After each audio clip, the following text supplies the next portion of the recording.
Have you ever wondered why some people act the way they do? For example, let's say there are 5 children in a moderate middle-class family that were all brought up with good values and morals. All the children received equal love from their parents and never really wanted for anything. Out of these 5 children, 4 of them go on to complete college degrees and become successful professionals in their respective fields. The other child, however, ends up in a life of drug abuse, crime and jail. The parents are left wondering, where did they go wrong? Never fully understanding why this child went off the rails. To make matters worse, it does not matter what support is offered by the parents or siblings, because no one seems to be able to get through to them. More often than not, the troubled child will usually suicide or die from an overdose. It seems like a life lost and wasted. People tend to make up all sorts of reasons for why this all too familiar story unfolds, but at the end of the day it comes down to one thing: soul age. Soul age is a major contributing factor for all human behaviour, be it good or bad. In fact, soul age determines how a person navigates their life. To fully understand soul ages, we must first understand where the concept comes from. Reincarnation. Reincarnation is the process of dying in one physical body and after a certain time being born back into a new physical body. Contrary to popular belief, once you live and die as a human, you will always be reborn into a human body. Souls never de-evolve by taking on animal or insect lives. On average, a soul reincarnates between 500 and 600 times before it ceases to incarnate. But soul age does not refer to how many times a soul has incarnated. It refers to the lessons that they have learned in the lives they have lived. You see, the purpose of reincarnation is to learn and ultimately evolve to a higher state of awareness. So all souls start off at the same level, called infant souls, and then move up to baby souls, then young souls, then mature souls, and finally old souls. There are 7 levels within each soul age. So someone may be a young soul at the 7th level, so they will behave and think differently to someone who is a 1st level young soul. Soul age also determines where you end up when you die and go back to the spirit plane. The spirit plane is also divided up into different levels. Each level is a higher vibration or frequency than the one below it. So, like soul ages, there are 7 levels in the spirit plane, each divided again into 7 subplanes. The lowest, and therefore the densest, sits just above the 3rd dimension or physical plane, where you are right now. If there really was a place called hell, this level may resemble it best. But there is no fire and no devil or Satan. There is only psychological and self-entrapment and torment. However, to more advanced souls, the uncomfortable hell feeling can last right up to about the 4th level. On the other extreme is the 7th level, and this is beyond human understanding at the moment. It is known as the mental plane, and it is here that souls merge into one super consciousness. Whether this super soul is God or assimilates with God, at this point I don't know, and I don't think anyone on earth does. We've all heard people say they are in 7th heaven, but I don't think they were referring to this place. In fact, what many people believe to be the heaven of the Bible is actually located around the 4th level of the spirit plane. Souls stop incarnating once they reach the level 5.5, that is around the 5th subplane of the 5th spirit plane. This is where all full-time spirit guides reside, and levels 5.5 and all of 6. But it's not just spirit guides that reside there, there's other souls as well, but that's where all the spirit guides live anyway. You may ask, why bother to incarnate on earth at all? Why don't we just stay on the spirit plane? After all, it's much easier and nicer there. Another question I hear a lot is, what about children that die very young? I mean, what was the point of that? And what about people that are born with disabilities? I mean, that's not fair. Well, quite simply, the earth plane was created to accelerate soul's advancement.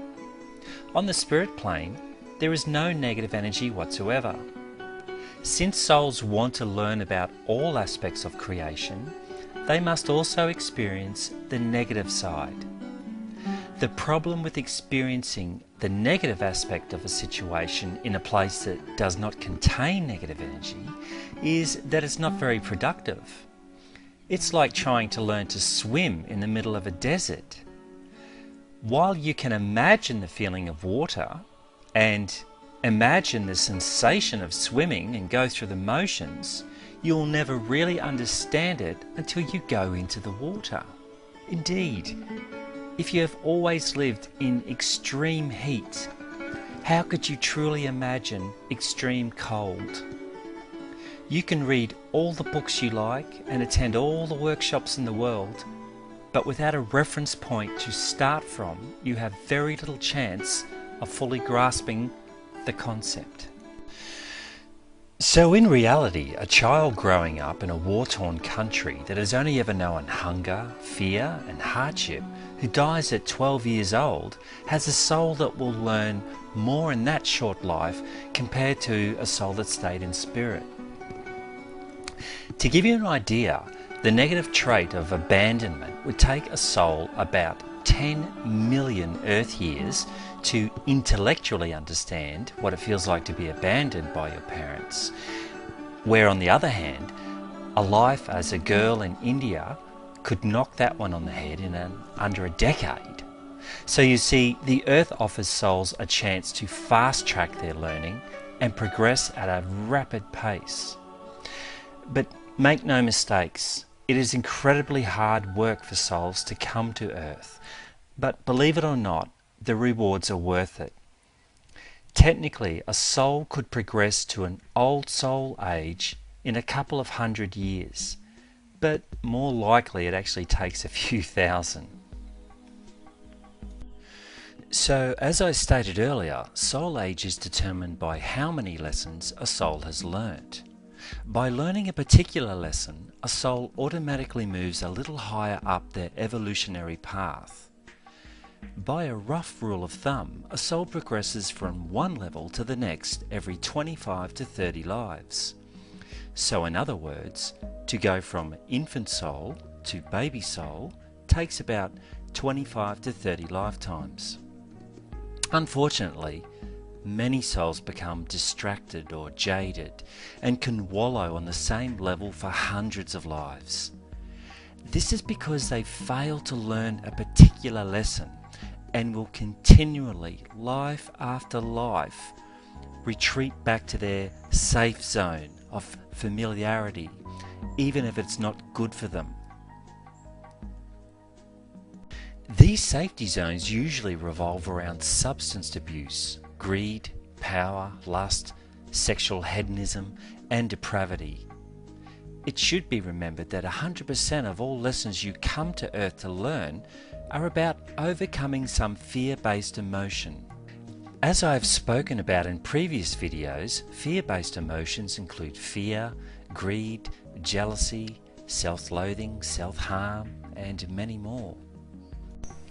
It is easy to tell if you've already learned a lesson in a previous life. Just ask yourself a series of questions like these. Is it okay to kill someone out of greed or anger or passion? Is it okay to kill someone who abused my child or my loved ones? Would I steal from a friend or a family member?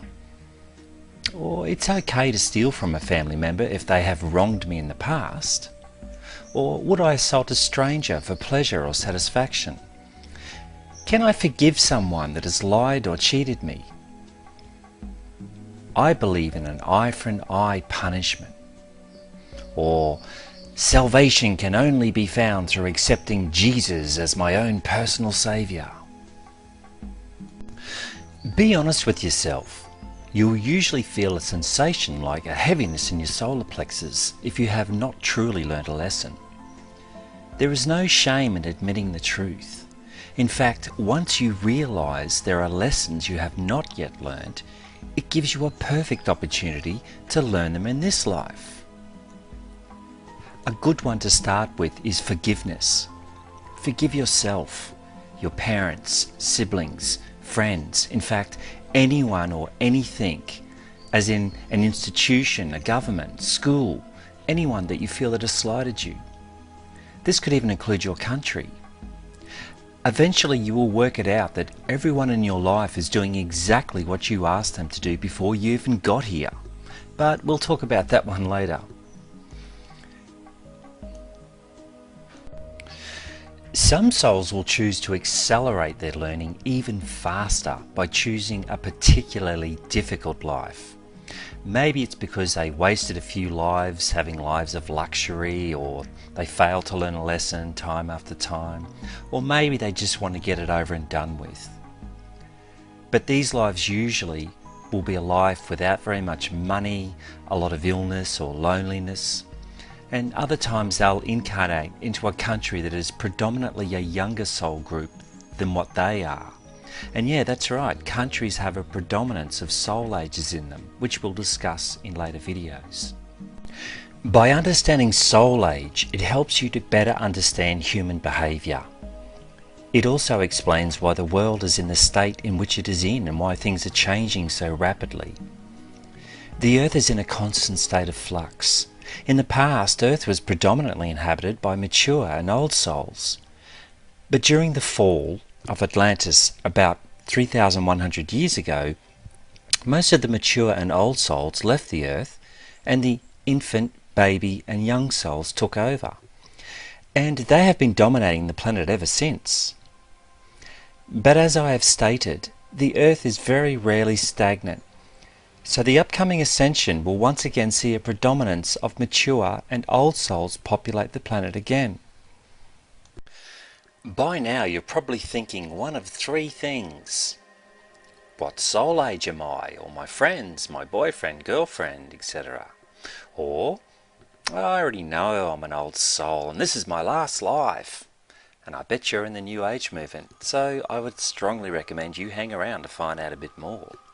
Or finally you're thinking, Jesus is my own personal saviour and this mumbo jumbo is going to get me burnt in hell. I'm out of here. No worries, see you later. I probably couldn't help you anyway. So coming up, I will examine each soul age group and break down the typical personality traits associated with them. So first up, we'll examine infant souls.